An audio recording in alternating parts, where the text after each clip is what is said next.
DElEd second semester SCERT UP online classes में आप सभी का स्वागत है।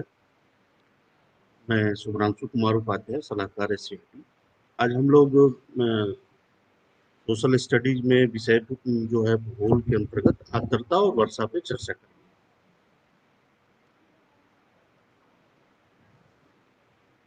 सबसे पहले हम लोग ये जानने की कोशिश करेंगे कि जल वाष्प तथा वाष्पीकरण क्या है। जैसा कि हम सब जानते हैं कि जो जल है वो वायुमंडल में 3 अवस्थाओं में रहता है, जैसे गैस, द्रव और ठोस के रूप में उपस्थित। वायुमंडल में उपस्थित जल वाष्प को ही हम आर्द्रता कहते हैं। और वायुमंडल के संगठन में जल वाष्प का जो योग होता है वो 2% होता है। यह हमने जब कंपोजिशन ऑफ एटमॉस्फेयर पे चर्चा की थी तो उस समय ये विस्तृत से हमने बताया था। और इसका जो इसकी जो क्वांटिटी है, मात्रा है, वो विभिन्न स्थानों पर अलग अलग होती है। और ये जो रेंज है वो 0 to 5% तक होती है। तो वायुमंडल में समस्त जल वाष्प जो है का 50% भाग ही वायुमंडल के निचले सतह, जिसकी ऊंचाई करीब 2000 मीटर तक वाले भाग में ही रहती है।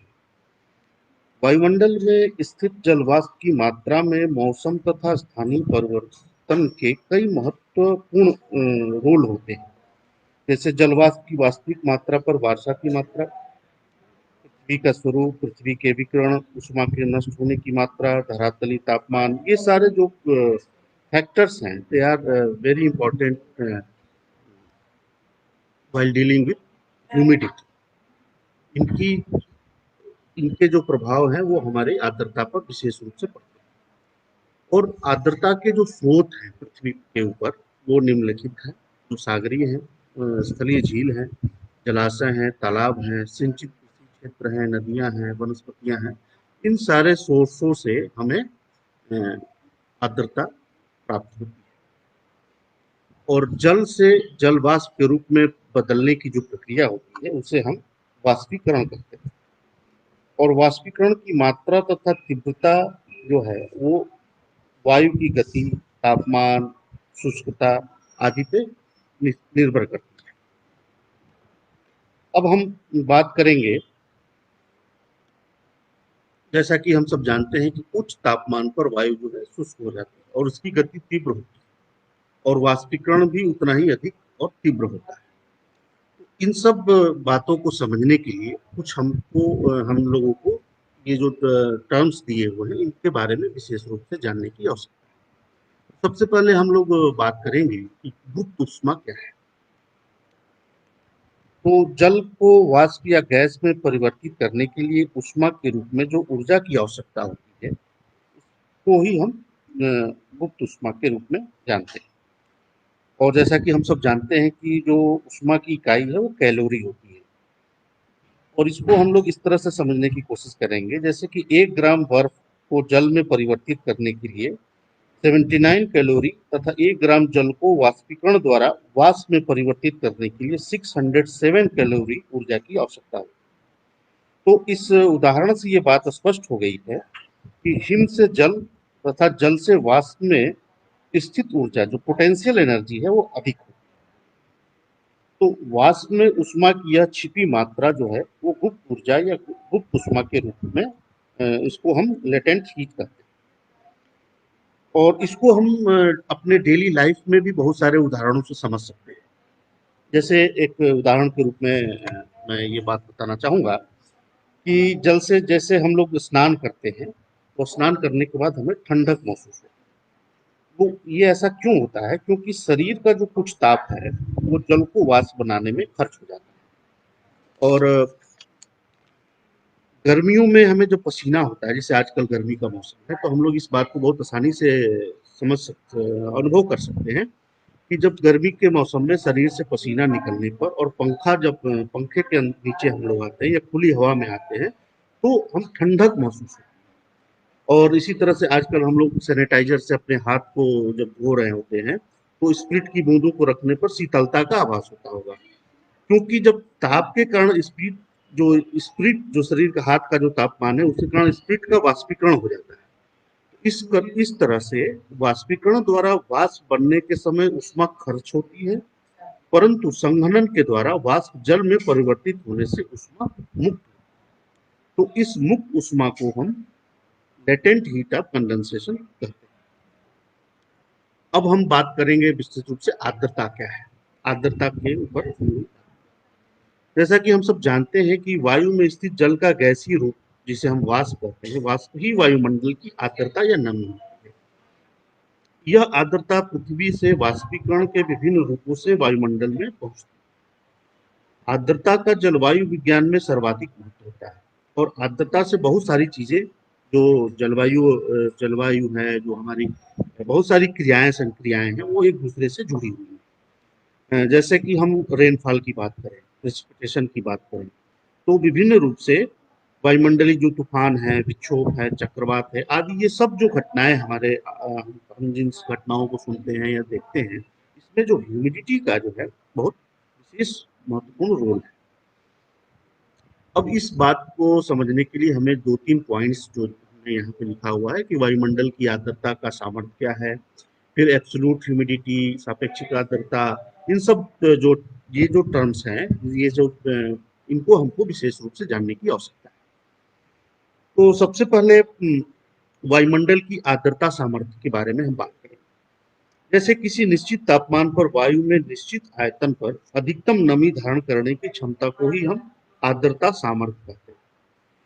वायु का तापमान जितना ही अधिक होगा, नमी धारण करने की क्षमता उतनी ही अधिक होगी। इसको हम जो शीतकाल की अपेक्षा ग्रीष्म काल में तथा रात्रि की अपेक्षा दिन में वायु की आर्द्रता सामर्थ्य अधिक, और वायु की आर्द्रता सामर्थ्य पर स्थल तथा जल के विस्तार तथा पवन गति का भी प्रभाव होता है। सागरीय भागों, सागरीय तटीय भागों पर महाद्वीपीय आंतरिक भागों की अपेक्षा आर्द्रता अधिक पाई जाती है। अब हम बात करेंगे कि ये जो निरपेक्ष आर्द्रता क्या है, एब्सोल्यूट ह्यूमिडिटी।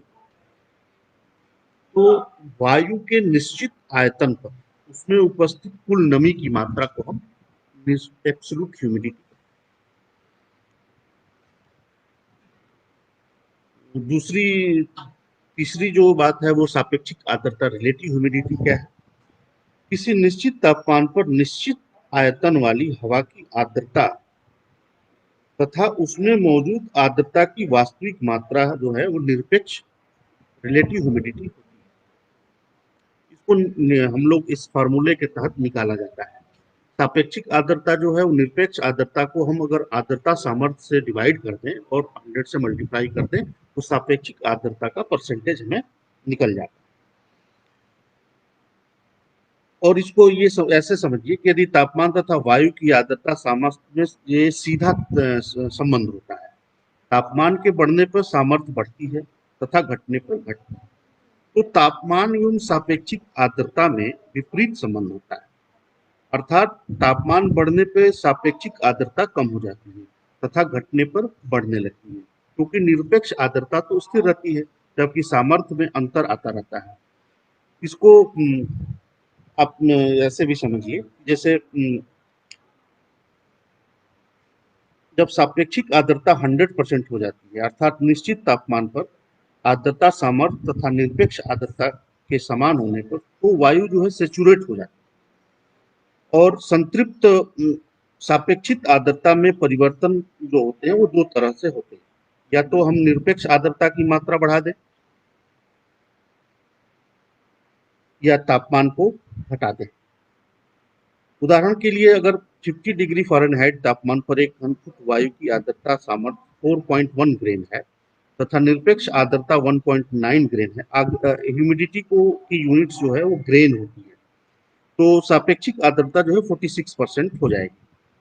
यदि इस वायु का तापमान घटाकर 40 डिग्री फ़ारेनहाइट कर दिया जाए तो सामर्थ्य 2.1 ग्रेन रह जाएगी और सापेक्षिक आर्द्रता बढ़कर 65% हो जाएगी। इस फार्मूले के तहत हम स्पष्ट रूप से ये जान सकते हैं कि सापेक्षिक आर्द्रता का किसके साथ क्या क्या रिलेशन। अब जो एक महत्वपूर्ण बात यहाँ पे ये है कि हम सापेक्षिक आर्द्रता के महत्व के बारे में जानना बहुत जरूरी है। सापेक्षिक आर्द्रता का जलवायु में अधिक महत्व होता है। और इसकी मात्रा जो है वर्षा की मात्रा पर वर्षा की संभावना होती है। अगर इसका प्रतिशत ऊंचा है तो वर्षा की संभावना तथा कम प्रतिशत पर शुष्क और मौसम की भविष्यवाणी की जाती है। जो मौसम की भविष्यवाणी की जाती है कि कितनी बारिश होगी, तो जो मौसम वैज्ञानिक होते हैं वो रिलेटिव ह्यूमिडिटी जो होती है, सापेक्षिक आर्द्रता के अनुसार ही हम वो वेदर फोरकास्ट के समय रेनफॉल कितना होगा, क्या होगा, इसके बारे में हमको बताया जाता है। अब हम इसका जो सापेक्षिक आर्द्रता जो है उसका जो डिस्ट्रीब्यूशन भी बहुत महत्वपूर्ण है। अलग अलग पृथ्वी के अलग अलग स्थानों पर सापेक्षिक आर्द्रता जो है अलग अलग होती है। अब इसका जो वितरण है इसको समझने के लिए हमें धरातल पर सापेक्षिक आर्द्रता का जो क्षैतिज वितरण है वो भूमध्य रेखीय प्रदेशों में अधिकतम सापेक्षिक आर्द्रता होती है। अगर 30 डिग्री उत्तर और दक्षिण अक्षांश के पास यह न्यून हो जाती है तथा उच्च अक्षांशों पर पुनः बढ़ने लगती है और ध्रुवों की ओर पुनः घटने लगती है। तो सूर्य उत्तरायण तथा दक्षिणायन होने के साथ साथ और निम्न सापेक्षिक आर्द्रता मंडल में भी क्रमशः उत्तर दक्षिण की ओर खिसकाव होता रहता है। तो सापेक्षिक आर्द्रता के मौसमी वितरण पर अक्षांशों का भी बहुत अधिक प्रभाव देखने को मिलता है। और सापेक्षिक आर्द्रता जो होती है वो सुबह के समय अधिकतम और सायंकाल के समय न्यूनतम होती है। उसके बाद जो चौथा जो आर्द्रता है ह्यूमिडिटी के में, वो चौथा जो पॉइंट है वो विशिष्ट आर्द्रता है, स्पेसिफिक ह्यूमिडिटी। इसको भी जानना बहुत महत्वपूर्ण है। इसको समझने के लिए हम इस तरह से समझने की कोशिश करेंगे कि यदि हम 1 किलोग्राम ह्यूमिड एयर को आर्द्र वायु में मौजूद जो है वो ग्राम इकाई में जल वाष्प के सकल द्रव्यमान को विशिष्ट आर्द्रता कहते हैं।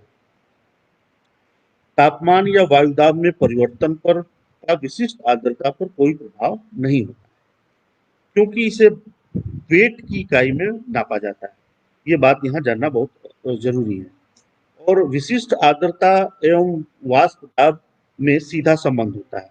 अर्थात यदि वाष्प दाब में वृद्धि होती है, वेपर प्रेशर में अगर वृद्धि करते हैं तो विशिष्ट आर्द्रता में भी वृद्धि होती है। इन दोनों के बीच जो रिलेशन है वो डायरेक्ट प्रोपोर्शन का होता है तथा वाष्प दाब में कमी होने पर विशिष्ट आर्द्रता में भी कमी होती है। अब जो एक महत्वपूर्ण बात यह है कि विशिष्ट आर्द्रता एवं वायु दाब में विलोम का संबंध होता है। एयर प्रेशर और स्पेसिफिक ह्यूमिडिटी में इनवर्स रिलेशन होता है। अर्थात वायु दाब में वृद्धि होने पर विशिष्ट आर्द्रता में कमी होगी और वायु दाब में कमी होने पर विशिष्ट आर्द्रता में वृद्धि होगी। तो vapour pressure and air pressure के साथ इसका जो क्या रिलेशन है स्पेसिफिक ह्यूमिडिटी में, ये बात जानना बहुत जरूरी है। अब हम बात करेंगे कि संघनन और उसके स्वरूप पे, कि संघनन तो और उसके स्वरूप क्या है। जैसे कि हम लोग जानते हैं कि जल के गैसीय रूप जो है वाटर वेपर का जल में ठोस जल में ठोस और या तरल में रूपांतरण ही संघनन कहलाता है। इस तरह संघनन जो है वाष्पीकरण का विलोम होता है। संघनन क्रिया वायुमंडल में स्थित सापेक्षिक आर्द्रता की मात्रा पर निर्भर करती है। जब हवा में सापेक्षिक आर्द्रता 100% हो जाती है उस हवा को हम सेचुरेटेड एयर कहते हैं। तो सेचुरेटेड एयर क्या है, इसको समझिए कि जब हवा में सापेक्षिक आर्द्रता जो रिलेटिव ह्यूमिडिटी जो है 100% हो जाती है तो वो हवा जो है सेचुरेट हो जाती है। और सेचुरेटेड एयर का बहुत बड़ा महत्वपूर्ण रोल होता है बादलों के निर्माण में। इसको हम लोग और डिटेल से समझेंगे। तो इसको हवा को संतृप्त करने के लिए जो दो उपाय किए जा सकते हैं। अब हवा को सेचुरेट करने के दो तरह से हम सेचुरेट किया, या तो हवा को निश्चित तापमान पर आर्द्रता को बढ़ाकर निरपेक्ष आर्द्रता को आर्द्रता सामर्थ्य के बराबर कर दिया जाए, और दूसरा यह तापमान को तब तक घटाया जाए जब तक निरपेक्ष आर्द्रता जो है वो आर्द्रता सामर्थ्य के समान हो जाए। और इसके जो परिणाम स्वरूप क्या हो कि 100% सापेक्षिक आर्द्रता होने पर वायु संतृप्त हो जाती है और संघनन प्रारंभ हो जाता है। तो जब ये जिस टेम्परेचर पे ये कंडेंसेशन स्टार्ट होना हो, मतलब एयर जब सेचुरेट हो गई और कंडेंसेशन की प्रोसेस स्टार्ट होने लगता है, उसको जो है तो जिस तापमान पर होता है उसको हम ड्यू पॉइंट कहते हैं। तो ये बहुत महत्वपूर्ण बात है यहाँ पे जानना कि कंडेंसेशन जो जब स्टार्ट होता है तो जिस तापमान पर होता है उसे हम ड्यू पॉइंट कहते हैं, ओसांक या ओस बिंदु कहते हैं। संतृप्तावस्था के बाद जब वायु को ठंडा करने पर संघनन प्रारंभ हो जाता है, अर्थात जो है 100% सापेक्षिक आर्द्रता के बाद अतिरिक्त आर्द्रता का संघनन हो जाता है। अब जो है हम ये इसको और दूसरे सबसे पहले नए वीडियो को देखने के लिए आप हमारे चैनल को सब्सक्राइब करें और बेल आइकन को प्रेस करें, जिससे कि जब भी मैं नया वीडियो अपलोड करूं तो आपको उसका नोटिफिकेशन मिल जाए।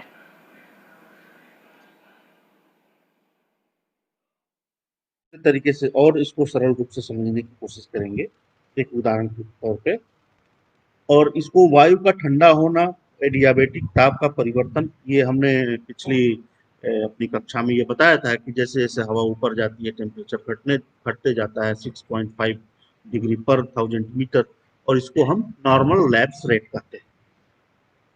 तो कोई निश्चित आयतन वाली वायु यदि सागर तल से ऊपर उठती है, जो ऐसी वायु जिसका आयतन निश्चित हो, तो वो वहां पर कम वायुमंडल भार के कारण उसका आयतन बढ़ जाता है। तो जैसे जैसे हवा ऊपर जाती है तो वायुमंडली कम वायुमंडली भार के कारण उसका आयतन जो है बढ़ जाता है और अधिक फैलाव होने लगता है। हवा हल्की होगी, एक्सपैंड करती जाती है, उसका वॉल्यूम बढ़ते जाता है जैसे जैसे हवा ऊपर जाती है। और इसके विपरीत जो ऊंचाई से जब निश्चित आयतन वाली हवा नीचे की तरफ उतरती है, वर्टिकली डाउन की तरफ जब हवा आती है, तो वायुमंडलीय भार के कारण वह सिकुड़ती है। एटमॉस्फेयर प्रेशर जो मास है उसकी वजह के कारण वो उठती है और उसका आयतन घट जाता है। इस तरह से जो वायु के ऊर्ध्वाधर रूप वर्टिकल और नीचे आ जाने के कारण जो अतिरिक्त उष्मा के जो होती है, जैसे जैसे इस तरह से जो वायु है ऊर्ध्वाधर रूप में ऊपर या नीचे जाने के कारण बिना अतिरिक्त उष्मा के मिलाए तापमान में जो परिवर्तन आ जाता है, उस वायु के अंतर क्रिया जो फैलती है, सिकुड़ती है, इस जो ये जो परिवर्तन होता है उसको हम एडियाबेटिक चेंज कहते हैं, ऊष्म परिवर्तन कहते हैं, या एडियाबेटिक परिवर्तन के रूप में हम उसको जानते हैं। अब एडियाबेटिक चेंज जो है वो उसके जो कई परिवर्तन के जो बहुत सारे प्रकार हैं, उन प्रकारों के ऊपर भी हम थोड़ा थोड़ा सा यहाँ पे प्रकाश डालने की कोशिश करेंगे। जैसे कि एक होता है कि शुष्क मृदोष्म दर, ड्राई एडियाबेटिक रेट। ये क्या है कि जैसे अनसेचुरेटेड एयर जब ऊपर उठती है और तो उसका तापमान यदि पर 1000 फीट पे 5.5 डिग्री फ़ारेनहाइट की दर से घटता है, तो इसे हम ड्राई एडियाबेटिक रेट कहते हैं। तो जो ऊपर जाने के बाद जो तापमान के घटने की जो दर है वायुतन के सापेक्ष वायु का, जो अनसेचुरेटेड एयर है, एक उसको हम ड्राई एडियाबेटिक रेट कहते हैं। तो इस बात से ये स्पष्ट है कि जब सामान्य ताप पतन दर से अधिक है, जो ड्राई एडियाबेटिक लैप्स रेट है, यहाँ पे आप देखें तो वो जो नॉर्मल लैप्स रेट से इसकी मात्रा घटने की बहुत ज्यादा है। तो अधिक ऊंचाई पर जाने पर जो वायु जो है सेचुरेट हो जाती है और संघनन की प्रक्रिया प्रारंभ होती है जब ड्यू पॉइंट अटेन हो जाता है सेचुरेटेड एयर के पास। तो संघनन की गुप्त उष्मा जो है वायु में मिल जाती है।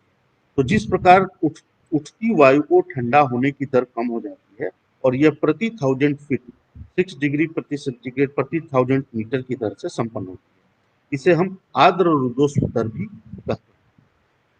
अब हम बात करेंगे कि जो कोहरा, हम सब इस बात से कोहरे से परिचित हैं। हम लोग ठंडे के दिनों में या पहाड़ों पर जब जाते हैं गर्मियों के दिनों में, तो कोहरा से हमारा सामना होता है। कोहरे से बहुत सारी हमारे जो सामाजिक जीवन की दिनचर्या की चीजें हैं वो बहुत ज्यादा जुड़ी हुई हैं। जैसे कि हम देखते हैं कि ट्रेनों का लेट होना, हवाई जहाज के परिचालन में बाधा होती है। आपकी विजिबिलिटी जो रोड ट्रांसपोर्टेशन में भी हमारी विजिबिलिटी कम होने की वजह से बहुत सारे एक्सीडेंट्स भी होते हैं और इसके क्या प्रभाव है इस पे हम चर्चा करेंगे।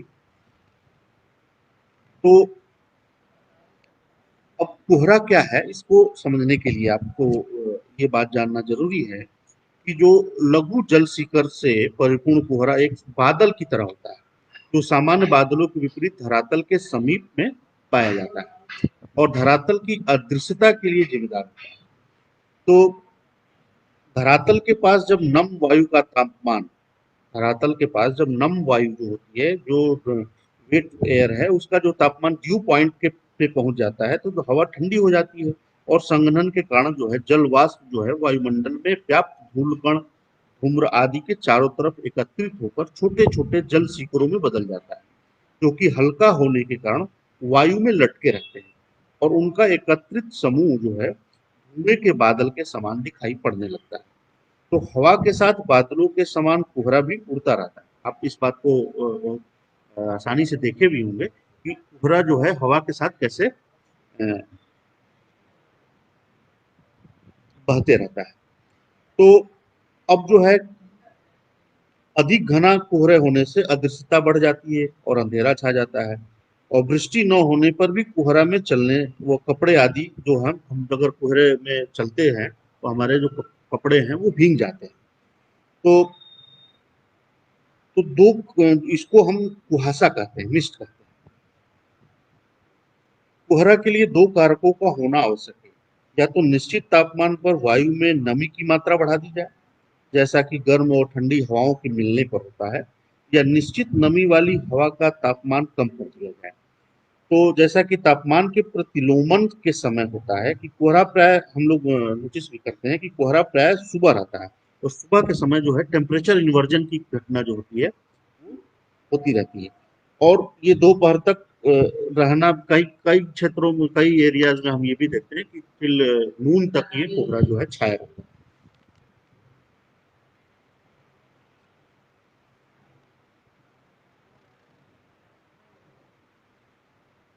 अब हम बात करेंगे कि कोहरे के क्या प्रभाव होते हैं। इसके पॉजिटिव भी इम्पैक्ट है और निगेटिव भी इम्पैक्ट है। पॉजिटिव इम्पैक्ट क्या है इस पर हम बात करेंगे। जैसा कि हम सब जानते हैं कि महासागरों और महाद्वीपों पर कोहरे के कारण जो है निगेट जो जलयान है वायुयान है और भी अन्य यातायात की जो यातायात में हमें कठिनाई होती है और दुर्घटनाएं भी बढ़ जाती है। कभी कभी कोहरा इतना घना हो जाता है कि मानव का पैदल चलना भी रुक जाता है। तो पहाड़ियों पर कोहरे के कारण जो चाय और कहवा के पौधों को सूर्य की तीक्ष्ण किरणों से रक्षा होती है। तो ये अरब में यमन की पहाड़ियों पर जो मोचा कहवा को कोहरे से पर्याप्त लाभ होता है। जैसे कहवा की खेती के लिए कोहरे का होना बहुत जरूरी है। और कई बार ऐसा भी हम लोग ऐसी घटनाएं हुई है दुनिया के अंदर कि कोहरे के साथ जब स्मॉग जो जहरीली धूल के कारण फैक्ट्रियों के जो स्मॉग हैं धुएं हैं वो कोहरे के साथ मिलकर के कैसे मानव जीवन को के लिए खतरा उत्पन्न की है। इसमें एक सबसे महत्वपूर्ण घटना जो है ये जो संयुक्त राज्य अमेरिका की में पेंसिल्वानिया जो है प्रांत की जो डोनारा घाटी में 26 अक्टूबर 1948 को करीब 1000 फीट की मोटी ठंडी वायु की परत का विस्तार हो गया था और घने कोहरे का विकास घने कोहरे होने की वजह से कारखानों की चिमनियों से निकलने वाले जो धुएं के साथ सल्फाइड फ्यूम्स वायु में मिल गई और इससे जहरीले कोहरे का निर्माण हो गया। तो इसका जो परिणाम हुआ उसमें डोनेरा घाटी में करीब 43% निवासी इससे बीमार हो गए और खांसी और श्वसन क्रिया में उनको रुकावट का अनुभव हुआ और करीब 20 व्यक्तियों की मौत भी हो गई। तो कैसे कोहरे का जो निगेटिव इम्पैक्ट है कि जब ये जहरीली हवा जो है उसमें घुल जाती है तो ये हमारे स्वास्थ्य के लिए बहुत ही हानिकारक है। अब हम बात करेंगे जो विषय इस समय है वो क्लाउड के बारे में। क्लाउड क्या है, क्लाउड का वर्गीकरण क्या है। जैसा कि इस प्रेजेंटेशन में आप लोग देख रहे होंगे कि बादलों का जो वर्गीकरण किया गया है यहाँ जो वर्गीकरण है वो बेस्ड ऑन हाइट है, ऊंचाई के अनुसार बादलों को हम निम्न 3 मुख्य रूप से भागों में बांटते हैं। तो जो पहली श्रेणी है उसको हम उच्च बादल कहते हैं, तो जिसकी ऊंचाई जो है करीब 6000 से 20,000 की मीटर तक होती है। तो उच्च बादल वाले में 3 प्रमुख बादल पाए जाते हैं। जो पहली है पच्छाप बादल, जिसको सीरस क्लाउड कहते हैं। दूसरी जो है पच्छाप स्तरी बादल, और तीसरा जो है पच्छाप कपासी बादल। तो इन बादलों का क्या महत्व है, इनका निर्माण कैसे होता है, इनका महत्व क्या है, इस पर हम विस्तृत रूप से चर्चा करेंगे। दूसरी जो बादल है वो ऊंचाई के अनुसार, जो मध्यम ऊंचाई के जो बादल है, इनकी ऊंचाई जो है 2500 से 6000 मीटर के बीच के ऊंचाई तक जो होती है, उनको हम मध्यम ऊंचाई के बादल कहते हैं। इसमें मुख्य रूप से 2 बादल होती है। इसको हम पहली बादल जो है उच्च स्तरीय बादल, एल्टो स्ट्रेटस क्लाउड के नाम से जानते हैं, और दूसरी जो है वो उच्च कपासी बादल, एल्टो क्यूमुलस क्लाउड। तो तीसरी जो बादल है निम्न बादल, जिसको 2500 मीटर की ऊंचाई तक ये पाए जाते हैं, इसमें जो है वो 4 प्रमुख रूप से जो बादल है, 5 करीब करीब बादल हैं। जो पहली जो इसमें है वो स्तरीय कपासी बादल है, स्ट्रेटोक्यूमुलस। इन सारी बादलों का जो क्रम है वो बेस्ड ऑन हाइट है। तो स्तरीय कपासी बादल, उसके बाद स्तरीय बादल, वर्षा स्तरीय बादल, निम्बो स्ट्रेटस क्लाउड, कपासी बादल, कपासी वर्षा बादल। तो इनके बारे में हम विशेष रूप से यहाँ पे हम जानने की कोशिश करेंगे।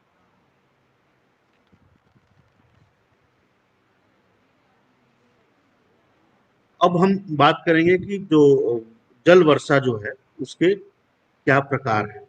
जैसा कि हम सब जानते हैं कि जो वर्षा के प्रकार हैं वो 3 प्रमुख रूप से हैं। पहली उसमें जो है वो संवहनी वर्षा है, जिसको हम कन्वेंशनल रेनफॉल कहते हैं। दूसरा जो है वो पर्वतीय जल वर्षा है, ओरोग्राफिक रेनफॉल। और तीसरा जो है वो चक्रवाती जल वर्षा है। अब इन क्या है, इसको हम डिटेल में यहाँ पे आपसे बात करेंगे।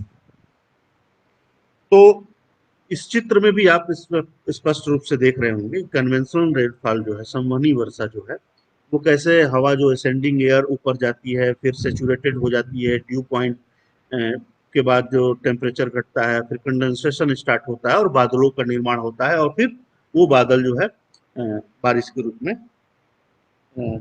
पानी जो है धरती पे गिरने लगता है। तो इसको जो है दिन में ये पूरा जो प्रोसेस है वो ड्यू टू टेम्परेचर होता है, तापमान की वजह से ये सारा प्रक्रिया होती है। तापमान का बहुत बड़ा महत्वपूर्ण रोल है। जैसा कि हम जानते हैं कि दिन में अत्यधिक उष्मा के कारण जो है धरातल गर्म हो जाता है, और जिस कारण जो है वायु गर्म होकर के फैलती है, ऊपर उठती है, जिससे हम ड्राई एडिबेटिक रेट से वो होती है। फिर संघनन की गुप्त उष्मा मिल जाती है, जिससे वायु पुनः ऊपर उठने लगती है, और अंततः उस सीमा तक पहुंच जाती है जहां पे वो सेचुरेशन हो जाता है, ड्यू पॉइंट हो जाता है। और इस स्थिति में जो उस सीमा पे पहुंच जाती है, और वहां पे जो वायु का तापमान जो है इसके बराबर हो जाता है, और इस अवस्था में संघनन के बाद जो है कि कपासी वर्षा मेघ जो है, क्यूमुलो बादल का निर्माण होता है, तथा तीव्र वर्षा प्रारंभ हो जाती है। और इसकी जो वर्षा की जो कैरेक्टरिस्टिक्स हैं वो ये है कि जो वर्षा जो है बिजली की चमक और बादलों की गरज के साथ होती है। तो इस तरह से जो संवहनी वर्षा जो है मुख्य रूप से जो भूमध्य रेखीय भाग होते हैं, जो पृथ्वी पे इक्वेटर वाले जो रीजन है, वहां पे ये प्रमुख रूप से होती है। और इस तरह की वर्षा जो है जहाँ पर दिन में दोपहर का धरातल का जो तापमान गर्म होता है और हवाएं उठने लगती हैं, और 2 से 3 बजे के करीब शाम में बादल छा जाते हैं और पूर्ण अंधेरा छा जाता है, और कुछ क्षणों में घनघोर वृष्टि होने लगती है। तो भूमध्य रेखीय भागों में इस तरह की वर्षा वर्ष के गर्म मौसम तथा दिन के समय में होती है। वर्षा रोज नियमित रूप से होती है। संवहनी वर्षा के अल्पकालिक और तीव्र होने के कारण अधिकांश जल जो है नदियों द्वारा सागर में चला जाता है, और भूमि क्षरण तथा अपरदन अधिक होने लगते हैं। तो समशीतोष्ण भागों में भी संवहनी वर्षा होती है, परंतु यहाँ पर मूसलाधार रूप में न होकर सामान्य रूप में होती है, जिस कारण अधिकांश जल मिट्टियों में समाविष्ट हो जाता है। और यहाँ पर वर्षा गर्मियों में होती है। उष्ण रेगिस्तान में भी संवहनी वर्षा होती है, परंतु वायु में आर्द्रता की कमी के कारण इसे अधिक ऊंचाई तक जाना होता है। तो इन भागों में वर्षा नियमित न होकर के आकस्मिक रूप से होती है। और सबसे पहले नए वीडियो को देखने के लिए आप हमारे चैनल को सब्सक्राइब करें और बेल आइकन को प्रेस करें, जिससे कि जब भी मैं नया वीडियो अपलोड करूं तो आपको उसका नोटिफिकेशन मिल जाए।